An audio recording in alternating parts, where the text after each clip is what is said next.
अस्सलाम वालेकुम dear friends, आज की वीडियो में क्वेश्चन नंबर 18 सॉल्व करेंगे।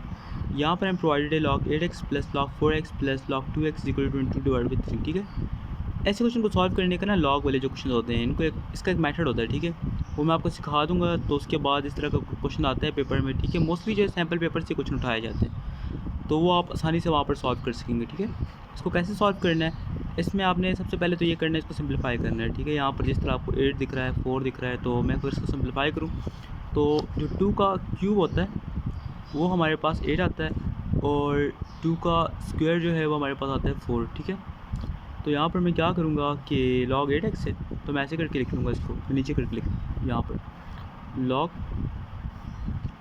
और 2 का क्यूब x प्लस log और 2 का square x plus log 2x is equal to 22/3। ठीक है, अब एक छोटा सा रूल है वो आपने याद रखना है लॉग के लिए। वो ये है कि अगर लॉग ऐसे आ जाए कि लॉग लिखा हो,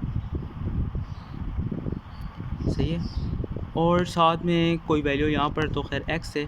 ठीक है, कोई नंबर अगर आपको दिया हो, मैं इसको a मान के चलता हूँ।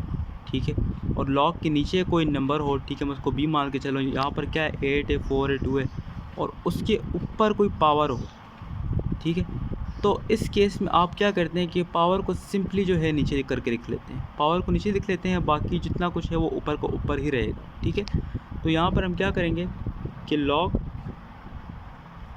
2x divided by 3 plus log 2x divided by 2 plus log 2x divided by कुछ भी नहीं है तो 1, सही है, और बाकी जो है is equal to 22 divide by 3। ठीक है, अब यहाँ पर आपने क्या करना होता है कि 3 आ गया, नीचे 2 आ गया और यहाँ पर 1 आ गया। ठीक है, अब देखें ये चीज़ तो कॉमन है, log 2x यहाँ भी है, यहाँ पर ही है, यहाँ पर भी है, तो आप इसको कॉमन करके लिख लें। ठीक है, एक ब्रैकेट में लिखता हूँ, यहाँ से आ जाएगा 1/3। ठीक है, इसके साथ आ जाएगा प्लस 1/2 प्लस 1, और नीचे कुछ भी नहीं है तो 1 आ जाएगा, और साथ में हमारे पास कॉमन हमने करके लिख लिया था log 2x। ठीक है, सही हो गया। अब जो है इसको आपने सॉल्व करना है, तो सिंपली आप सॉल्व जब करते हैं इस तरह से अगर जो है आ जाए, तो उसमें आप डिनोमिनेटर को जो है कॉमन बनाते हैं। कैसे कॉमन करेंगे, अगर मैं 3 को मल्टीप्लाई करता हूँ, 3 × 2 क्या आता है, 6 आता है, और 2 × 3 क्या आता है, 6 आता है। ठीक है, और 1 × 6 वो 6 ही आता है। ठीक है, तो डिनोमिनेटर मेरे पास कॉमन आ जाएगा यहाँ पर। ठीक है, यानी इन सारों को मैं मल्टीप्लाई कर रहा हूँ तो 6 आ रहा है, 6 मैं नीचे करके लिख लूँगा, और 3 को मैंने 2 के साथ मल्टीप्लाई किया था तो 6 आया था, तो 2 को मैं ऊपर भी मल्टीप्लाई करूँगा तो ये क्या बन जाएगा 2। यहाँ पर 2 को 3 से मल्टीप्लाई किया था, 6 आया था, तो मैं इस जो 3 इसको ऊपर मल्टीप्लाई कर लूँगा, क्या आ जाएगा 3, और यहाँ पर मैंने 6 से मल्टीप्लाई किया था नीचे, तो ऊपर भी करूँगा 6, तो इससे हमारे पास क्या आ जाएगा 2x, और आगे क्या था हमारे पास 22/3। तो इसको अगर मैं सॉल्व करूं तो हमारे पास आ जाएगा 11/6 log 2x is equal to 22/3।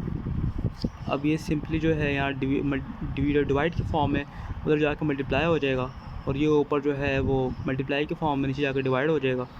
ठीक है, तो मैं इसको दूसरी तरफ ले जाऊँगा, log 2x is equal to 22/3 multiply by 6/11।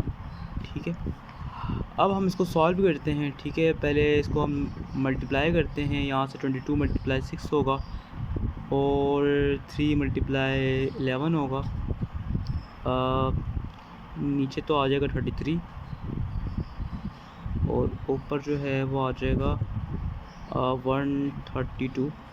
सही है, फिर इसको हम सॉल्व करते हैं। ठीक है, फर्दर 33 और ये ऊपर जो है, ठीक है, 33 133 32 66 आ जाएगा, और मल्टीप्लाई 4 करेंगे तो आपके पास आ जाएगा 132।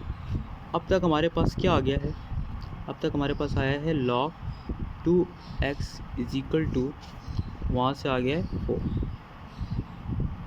अब यहाँ पर आपने क्या करना होता है, जब पूरा इस तरह के क्वेश्चन को सॉल्व कर लेना है तो आखिर में आपने ये करना होता है कि log के साथ क्या है नीचे वैल्यू 2 है ना, 2 यहाँ पर जो इसको आप एक्सपोनेंशियल फॉर्म में ले जाएंगे इस तरफ, ठीक है। तो x = 4 और उसका एक्सपोनेंट, तो आंसर आपके पास क्या आएगा यहाँ से 16, ठीक है। ये हमारे पास फाइनल आंसर है। बस देखें इसमें आपने कुछ स्टेप याद रखने, एक दफ़ा फिर आपको मैं रिवाइज़ करा लेता हूँ। सारा कुछ हमने वैसे का वैसे किया है, यहाँ पर आके हमने एक छोटा सा स्टेप अप्लाई किया, ठीक है। अगर ये यहाँ पर नंबर हो उसके ऊपर एक्सपोनेंट हो तो उसको हम नीचे ले जाते हैं, ठीक है। ये एक बात याद रख लें। दूसरी बात आप उसको सॉल्व कर लेंगे, आखिर में जो लॉग के साथ जो नंबर होता है उसको आप ऊपर इस साइड पर लाकर एक्सपोनेंट के फॉर्म में ले जाएंगे, ठीक है। तो फाइनल आंसर हमारे पास क्या आ जाएगा 16 आ जाएगा। थैंक यू, अल्लाह हाफ़िज़।